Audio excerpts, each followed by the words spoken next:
Hey everyone, welcome to Snowflakean. In this video, we are going to see about Snowflake pricing. So, as you know, as we have discussed in the initial Snowflake architecture video, you can see the Snowflake has been divided into multiple layers like storage layer, virtual warehouse layer, computing layer, and cloud services layer.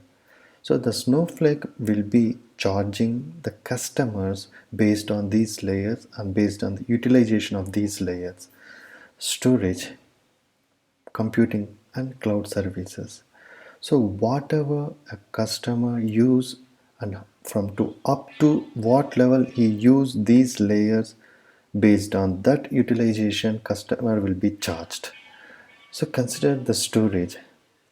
Snowflake charge his customers based on the average storage utilization for a month. Okay, so the storage we are talking here is a compressed storage. Consider you have utilized 1 terabyte of storage, but when it stores in a Snowflake, it will be less than 1 terabyte because this storage is getting compressed. So whatever you average, whatever you consume average per month is being charged. Similarly, coming to virtual warehouses, so all computing utilization will be charged based on the credits. So regarding the credits, we will come to know with the later slides. So, so whatever credits you have consumed in a month, it will be charged to the customers. Coming to cloud services are also charged based on the credits used by the customers. Only the storage here is charged based on the average the storage consumed by the customer on a monthly basis. So let us see what is a credit. A credit is nothing but it's a kind of measuring unit to know how much the customer has consumed, be it a virtual warehouse, be it a cloud services or the serverless features. All these features of Snowflake are measured in the form of credit. So what is the cost of credit? We will look into the next slide. But for now, only the virtual warehouses, the cloud services and serverless features are charged based on the credits used by the customers. So now let us see how the virtual warehouse is charged. You will have a different varieties of virtual warehouses available based on your requirements. It is you'll get a virtual warehouse with an extra small size, medium, large, extra large, 2x large, 3x large and 4x large. So based on this utilization, these the credits the credits per hour is charged for the virtual warehouses. If you see this tabular format, if you use an extra small virtual warehouse for 1 hour, you will be charged with 1 credit. Whereas when you use a small warehouse for 1 hour, you will be charged with 2 credits. Similarly, if you use a medium warehouse for 1 hour, continuously for 1 hour, you will be charged with 4 credits. Similarly, for the large, it is 8 credits, extra large 16 credits, double XL is 32 credits, 3XL is 64 credits, and 4XL is 128 credits. So that indicates if you use a 4XL size virtual warehouse for 1 hour, you will be charged with 128 credits. So let us see this with an example. Consider for 1 hour, if you are using these variety sizes of virtual warehouse, this is what the credits you will be charged. Got it? So This is same as what we have seen in the previous slide in the tabular format. So if you see the difference here, if you are using an extra small for 1 hour, you are charged with 1 credit, whereas for Excel you are charged with 128 credits. So you can see the difference of 127 credits between an extra small and for Excel. Consider you are using for 2 hours. If it is an extra small, it is 2 credits, whereas for Excel you are charged with 256 credits.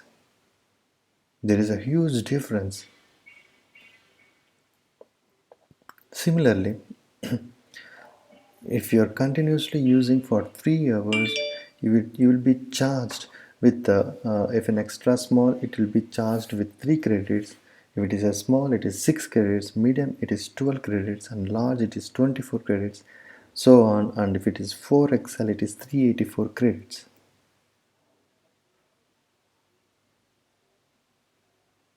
So when it is using for 4 hours, you can see you will be charged with 4 credits for an extra small warehouse, whereas for Excel it will be 512 credits. That's a huge difference. So that's the reason it is recommended to choose the virtual warehouse size based on your requirements. If you are able to achieve your results with an extra small warehouse size, better you choose an extra small warehouse size. Otherwise you will be ending up paying more for the computing power. So Snowflake credits are billed by second. So your credits will be billed by second, but with a 1 minute minimum. So you will be charged starting with 1 minute minimum. So what is that 1 minute minimum?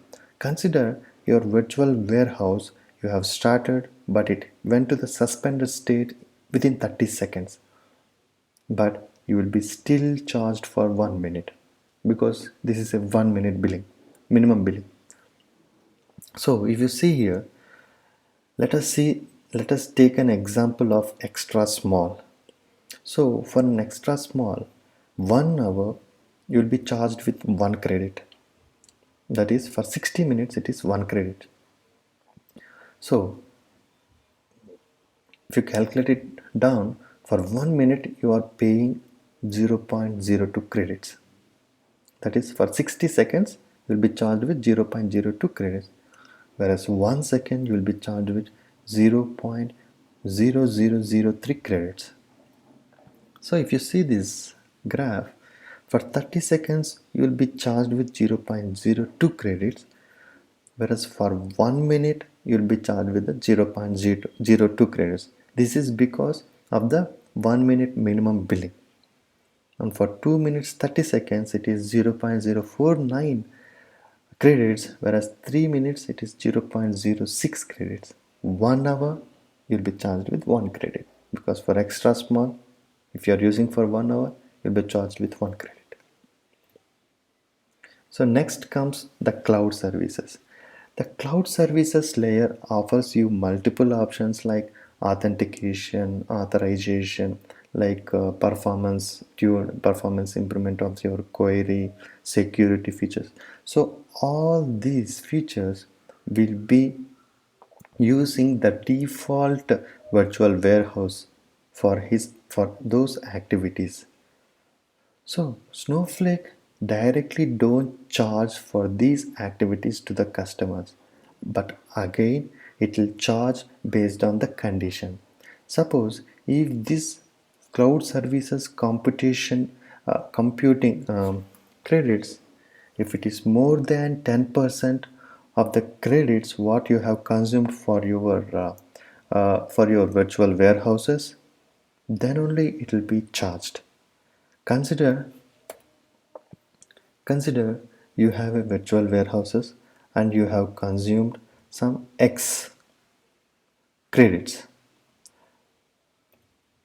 Consider the cloud services as cloud services layers have because of their usage, it has some Y credits. If that Y credits is within the 10% of the X, then it will not be charged to your customers. Only if it crosses 10% of your daily computing credits, then only it will be charged to the customers. Otherwise, it will be free for the customers. So these are the different serverless features offered by Snowflake, like Snowpipe, database replication, materialized views maintenance, automatic clustering. Again, all these serverless features are charged based on the credits. So if you have so similarly what we have seen with the virtual warehouses, where we were charged 1 credit for an extra small warehouse if you're using for 1 hour. Similarly, the same formula will be followed for these serverless features as well. Okay, so far we have seen how and what basis Snowflake charges its customer. So let us see how this the exact how these credits are converted to the dollar rate for the customers. Okay, if you go here, okay, let me select, let us think I have hosted my Snowflake account on AWS on US East region. Consider, so Snowflake offers different editions, so your dollar rate again depends on the region and the edition you have chosen. So if you see in standard edition, Snowflake is standard edition AWS cloud services, and in US East region, Snowflake is charging $2 per credit. So we have seen what is a credit, right? So for each credit, it is charging $2. Whereas if you are in enterprise edition, it is charging $3 per credit. Whereas if it is business critical, it is charging $4 per credit. So this dollar rate, it will differ region to region and cloud to cloud, as well as edition to edition. Similarly, if you see here, this is how the computing power will be charged. Whereas coming to storage, as we have already discussed, your storage is calculated based on the average monthly consumption of the compressed storage. So on demand storage is nothing but whatever you have consumed, you will be paid for. You'll pay for that. So that cost $40 per terabyte per month. Okay, the other option Snowflake is offering is capacity storage. What is capacity storage? Capacity storage is nothing but buying the storage upfront. So if you are aware how much storage you are going to consume for your application, then definitely you can go and buy the storage upfront from the Snowflake. So in that case, Snowflake will be offering good discounts to the customers. That is, see, they are offering $23 per terabyte. So you can see a huge difference between the on-demand storage and capacity storage. Got it? So this is how Snowflake charge its customer based on the different layers like storage, computing, virtual warehouses, and serverless features and cloud services. Hope you got the concept. Hope you like this video. Please subscribe to Snowflakean. Thank you everyone.